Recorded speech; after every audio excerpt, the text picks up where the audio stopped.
During its first century or so as an imperial power, the Fatimids experienced a tremendous amount of success. From its humble origins in Ifriqiya, it rapidly expanded across North Africa and the Middle East. From 1021 onwards, however, the Khilafah went through a slow but sure decline. Whilst its far-flung territory started to lose touch with Cairo, the Khilafah encountered enormous social and economic problems at home in Egypt. Nonetheless, the Fatimid state trudged along and braved the numerous foes and issues it faced. In the process, leaving an indelible mark on Egypt and the territories it ruled.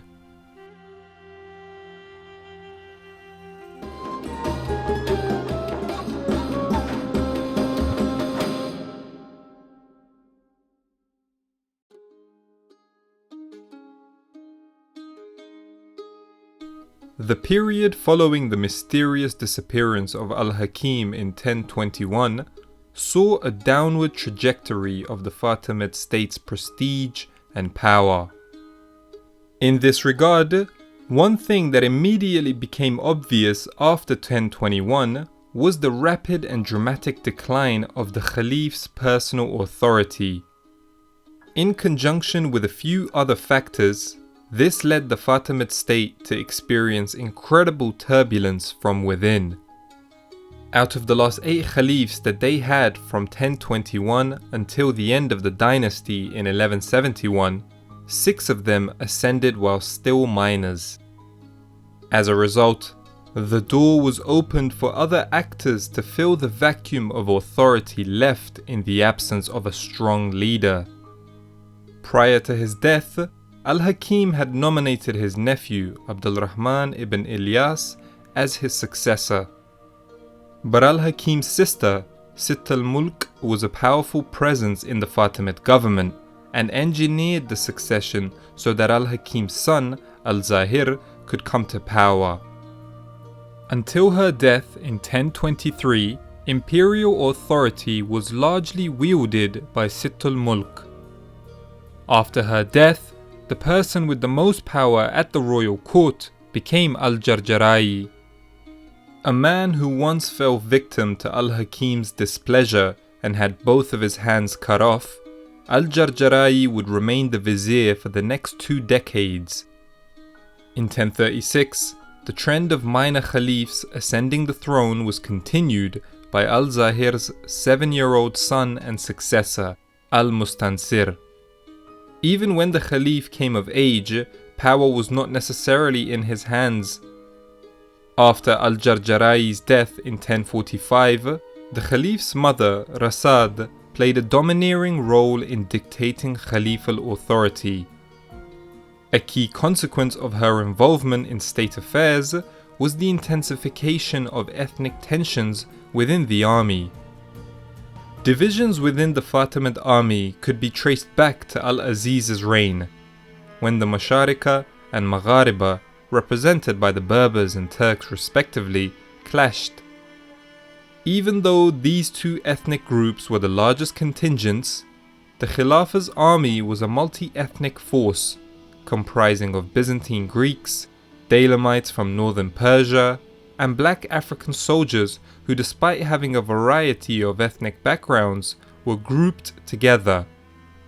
Rasad, the Khalif's mother, was originally of sub-Saharan African origin, being described as Nubian or Sudanese. Under her patronage, black Africans were favoured and raised to important positions, much to the annoyance of the Turks and Berbers.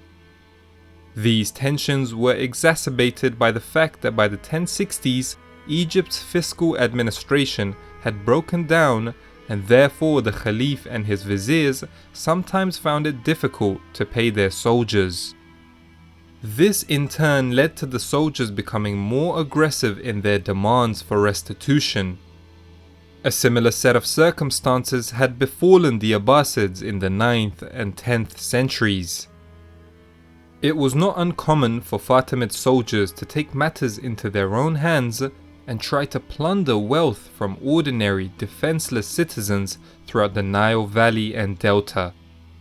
In 1062 and 1067, tensions spilled over into open battles between the Black Africans and the Turks. With the Turks emerging victorious, they could pretty much make any demand of the Caliph. In the process, they resorted to looting the imperial treasury. Such a breakdown of law and order at the government level as well as at the local level brought the Khilafah to its knees. The general state of insecurity affected the cultivation of land across Egypt, but perhaps even more menacingly, geological issues surrounding the river Nile became obvious. The Nile has been considered the lifeline of Egypt, and for good reason. In the past, when its waters rose sufficiently, it helped Egypt become known as the breadbasket of the Roman Empire. The entire country's economy was intimately tied to the Nile, meaning that when droughts hit, the results were disastrous. And so in the 1060s, the compounding effects of low waters from the Nile and poor land cultivation resulted in a famine. Cairo, the center of government, was reliant upon the countryside for food supply. But since the countryside was ruled by Nasir al-Dawla, a leader of the Turkic soldiers who was antagonistic to the Caliph, the capital was the worst affected by the famine. Tales of ridiculously high prices, every type of animal being eaten, and eventually even cannibalism can be found in the chronicles of the time.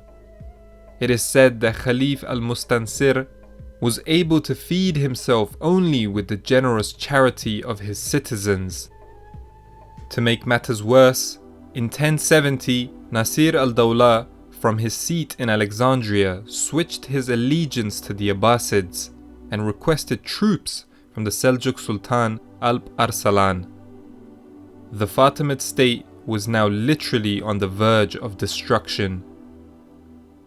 Nonetheless, nothing really materialized from this plan, since Sultan Alp Arslan had to deal with a Byzantine force that was moving into eastern Anatolia, a set of circumstances that resulted in the pivotal Seljuk victory at Manzikert in 1071.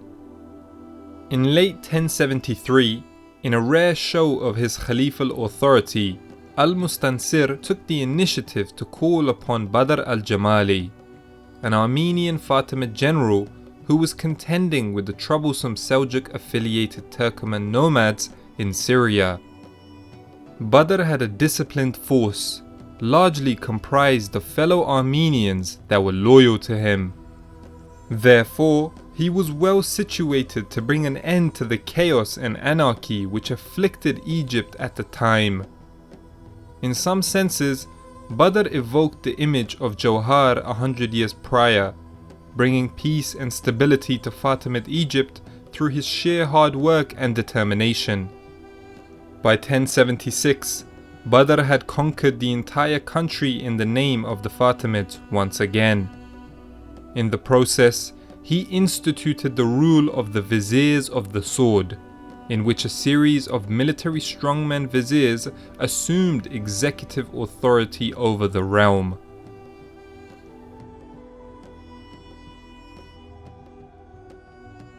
In addition to being in crisis at home in Egypt, the Fatimids were facing challenges to their authority abroad as well. The most problematic piece of territory they held was Syria. The Fatimids, like each of its rulers since the 9th century, never really managed to govern Syria with peace of mind. Even though al-Hakim had gone as far as installing a Fatimid governor for the northern city of Aleppo, Bilad al-Sham, as it's known in Arabic, was a battle zone for a variety of competing groups. This included the three great imperial powers of the region, the Fatimids, the Byzantines, and the Abbasids. But prior to the arrival of the Turks in the 1060s, Syria was at the mercy of Arab tribes such as the Banu Kilab. coalitions of Bedouin tribes became formidable foes to the larger imperial powers. They even went on to establish their own states, like the Mirdasids of northern Syria.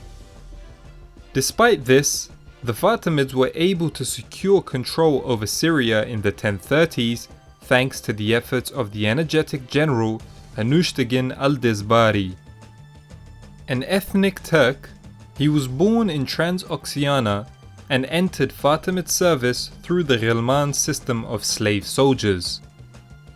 Thanks to his military exploits, he was able to take Aleppo from the Mirdasids and even force vassalage on the Numayrid Arabs of the Jazira or Upper Mesopotamia.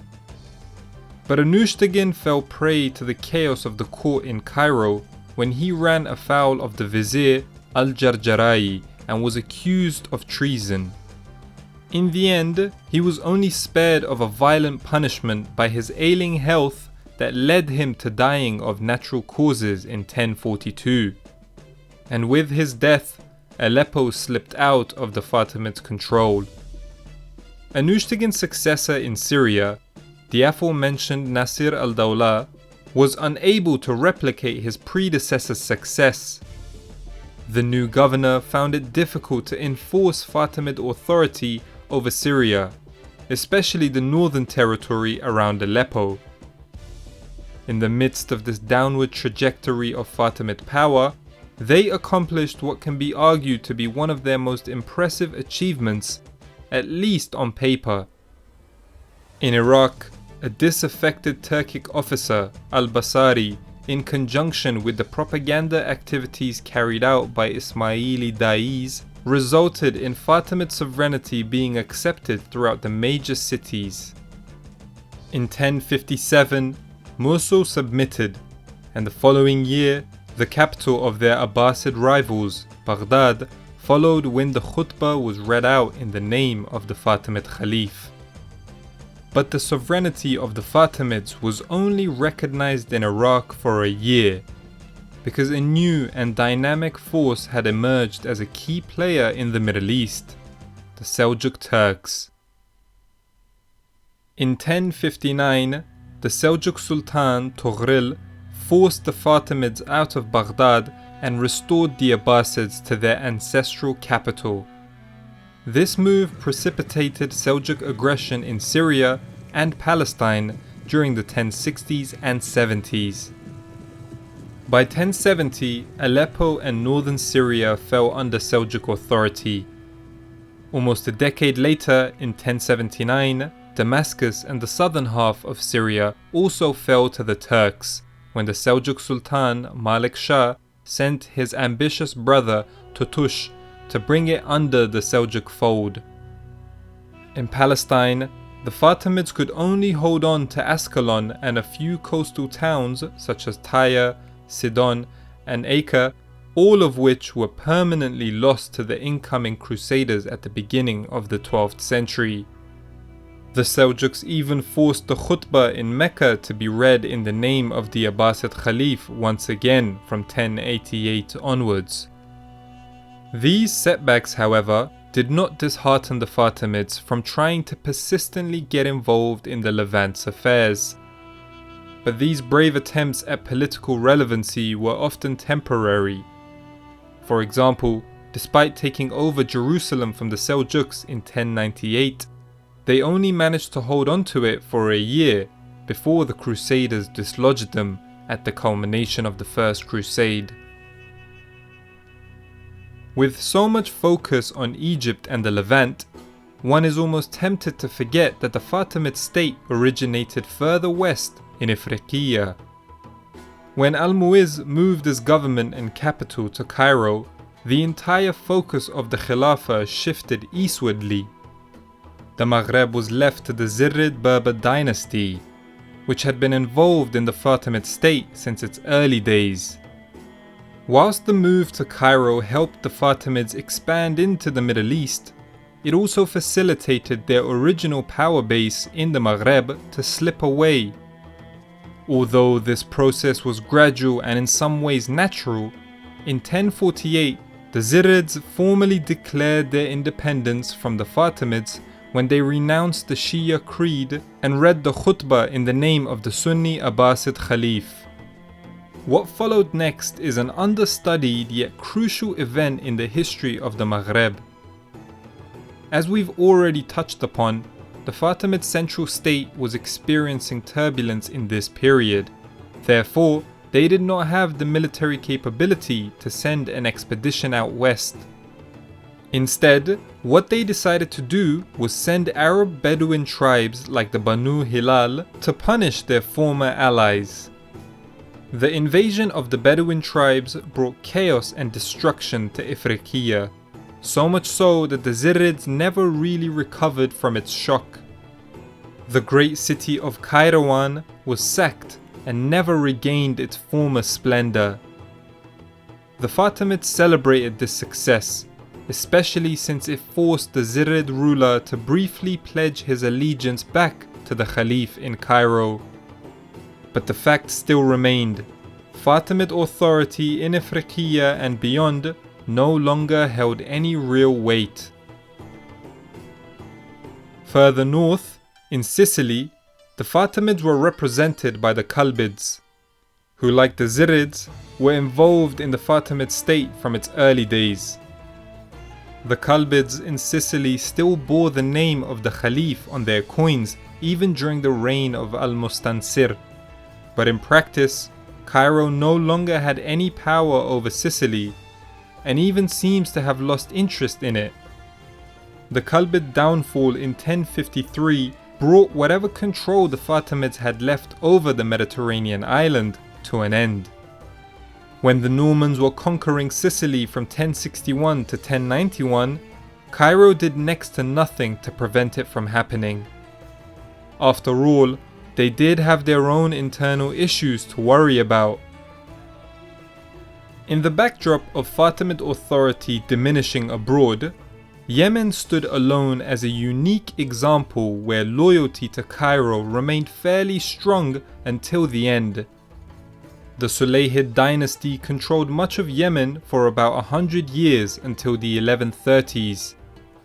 This dynasty included the remarkable ruler Queen Arwa al-Sulayhi, who ruled for more than 50 years.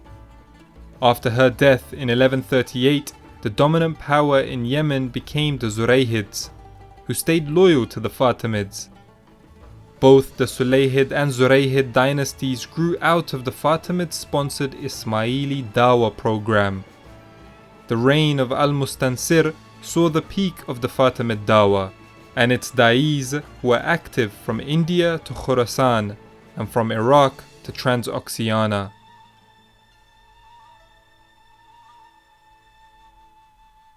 Al-Mustansir's 58-year reign came to an end in 1094. His death led to confusion over the issue of succession. In the same year, Badr al-Jamali had died and was replaced as vizier by his son al-Afdal, who wanted al-Mustansir's younger son, al-Musta'ali, to become Khalif. But the deceased ruler's eldest son, Nizar, claimed that his father had designated him as successor. Nizar was eventually killed in the ensuing conflict. This succession crisis led to one of the most fascinating episodes in medieval history. To tell us more, we go to my collab partner, Let's Talk Religion. A man named Hassan as-Sabbah agreed with Nizar's claim to the caliphate and by extension the role of imam for the Ismailis. Hassan had studied in Cairo but lived in Persia and served as an important da'i or missionary in that region. In 1090 he established himself and his followers in Alamut, a fortress in the Elburz mountain range in northern Persia. This strand of Ismailis became known as the Nizaris as opposed to the Musta'lis who supported the Fatimid Caliph al-Musta'li as the Imam. From his fortress at Alamut, Hassan and his supporters fought against the Seljuks, mainly relying on assassination as a military technique due to their small numbers. legends arose that the assassins, called fida'is, were drugged with hashish. Now there's little evidence to support this legend, but the term hashashin became a widespread nickname for these agents, and the English word assassin actually derives from it. A number of high-profile assassinations have been attributed to the group, including the famous Seljuk vizier Nizam al-Mulk in 1092, the Fatimid vizier al-Afdal in 1121, and the Fatimid Caliph al-Ammar in 1130. Thanks for that, Philip. After you're done with this video, make sure you guys check out his video on the Bohras and Sulaymani Ismailis who grew out of the Fatimid Dawah. The introduction of the Crusaders in the Middle East offered the Fatimids an opportunity to escape their seemingly permanent decline. Despite initially trying to arrange an alliance with the Crusaders, the Fatimids could have used their status as a Khilafah to lead the charge against the Christians. But the previous 7 decades of problems and issues had taken its toll. The Fatimids were a shell of their former selves.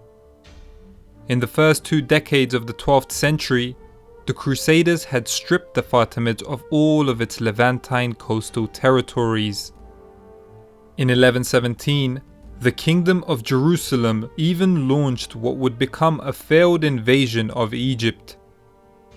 When the domineering vizier al-Afdal was assassinated in 1121, the incumbent Khalif al-Amir was finally able to wield a degree of authority.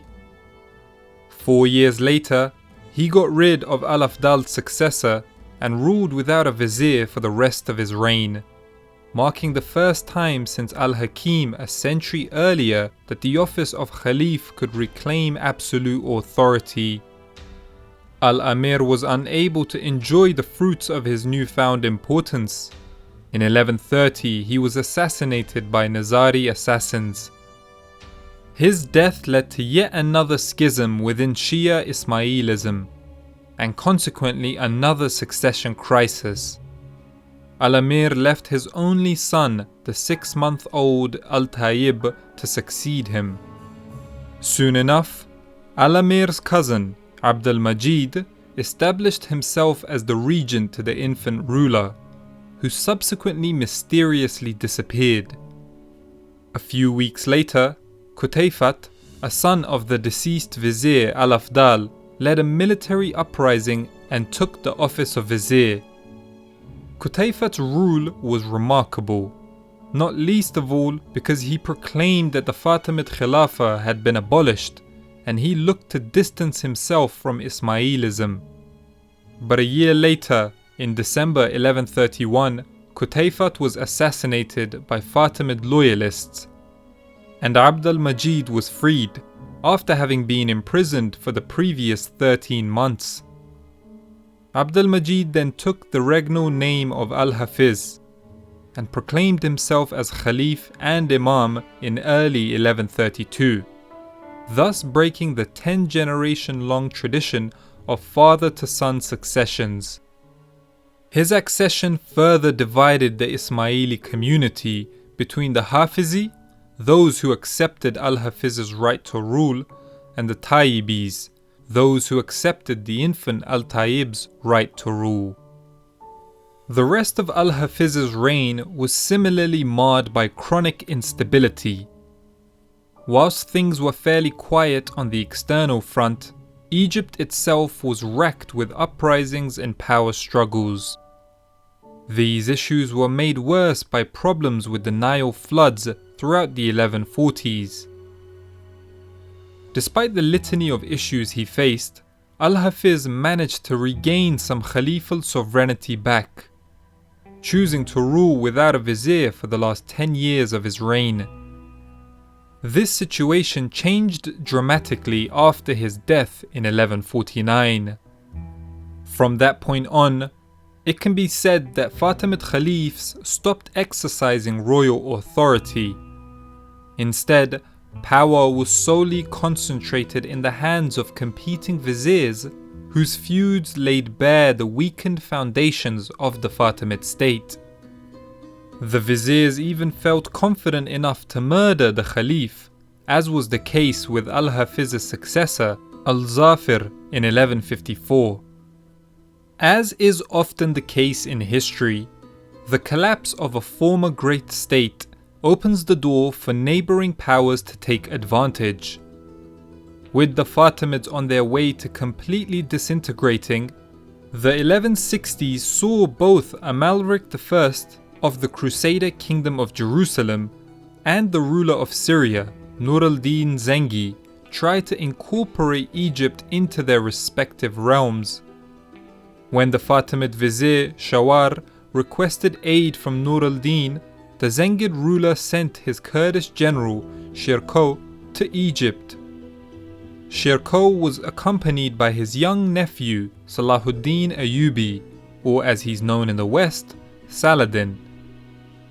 In 1169, Shirkuh succeeded in becoming the vizier to the Khalif in Cairo, but he died a few months later, leaving his nephew Salahuddin as the next vizier.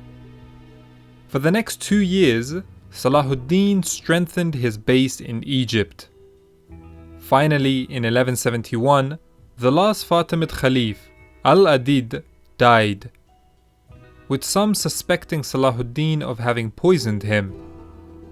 Salahuddin then recognized the authority of the Abbasid Khalif in Baghdad, thereby formally abolishing what little was left of the Fatimid Khilafah.